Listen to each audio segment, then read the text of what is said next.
Casey and Abby sat cross-legged across from each other in their newly shared tent.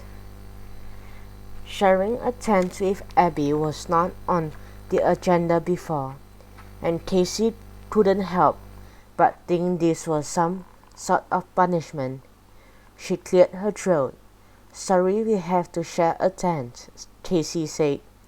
Abby shrugged, but she didn't say anything. "My parents still don't believe me," Casey couldn't help saying. She looked down at her shoes and cleared her throat. Her voice came out weakly. "Do you?" Casey couldn't look up at Abby to see her expression. She didn't think she could take it if Abby didn't believe her. Abby rummaged around her. "Yes, I do believe you, as a matter of fact," she said as she searched. "But I don't think you'll believe me."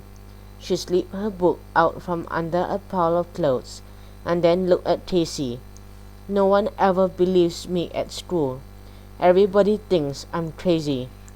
Casey opened her mouth, then closed it. She shifted, feeling every rock and stick under the tent sitting into her for some reason. Casey started. "I'm sure it's not everyone." Casey slid back just a little from Abby. "I mean, you always talk about weird stuff in class, and you wear all black and that choker and—" Casey closed her eyes and opened them. "I just mean, I'm sure not everyone thinks you're crazy." Abby's eyes hardened and she sighed. "Here, look at this book." Casey picked up Missing Time and Other Strange Encounters. "I think you had a strange encounter," Abby said bluntly. "Maybe with an alien." Casey frowned. "But that isn't possible." "You didn't see anything weird?" Abby asked, leaning forward over her knees, her eyes intent. "Feel strange?" Casey thought for a moment. "Well, I felt strange the whole time because it was a fun house, and I don't really remember anything super weird." Then a cold chill ran down her spine.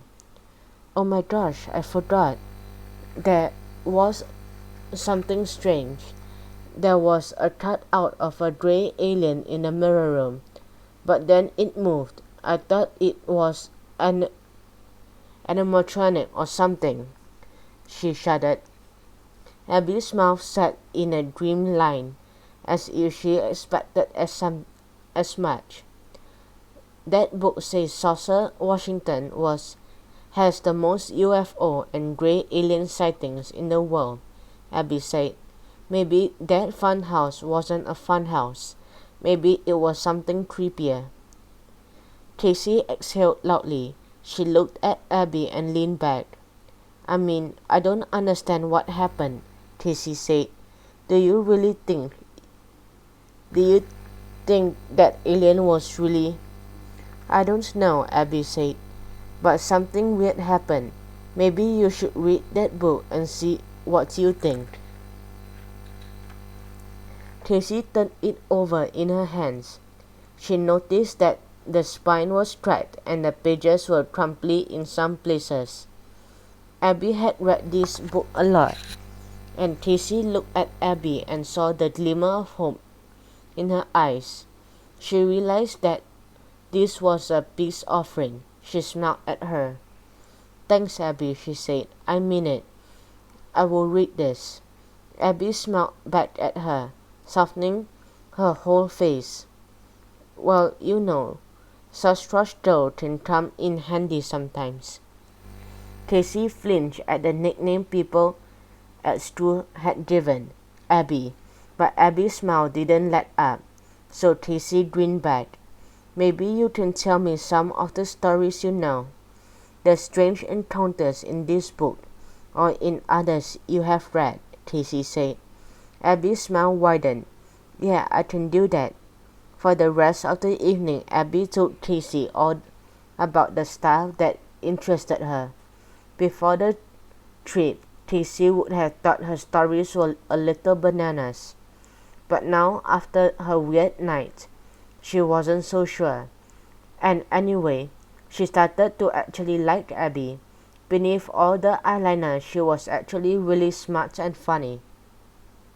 Tracy drifted off to sleep, even feeling guilty for all the time she watched as people picked on Abby and called her Sasquatch Doll. She resolved to tell her she was sorry in the morning.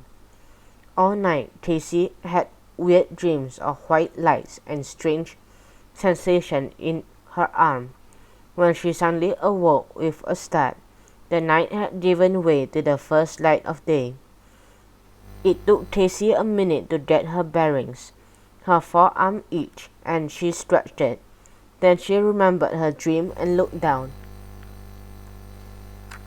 Her arm had a raised mark on it, red and strangely uniform, like an O with a horizontal line through it.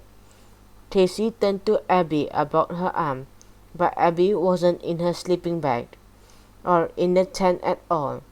Tracy really hoped Abby had just run to the bathroom, but after an hour passed, she still hadn't returned. Tracy had an eerie feeling that her new friend was gone.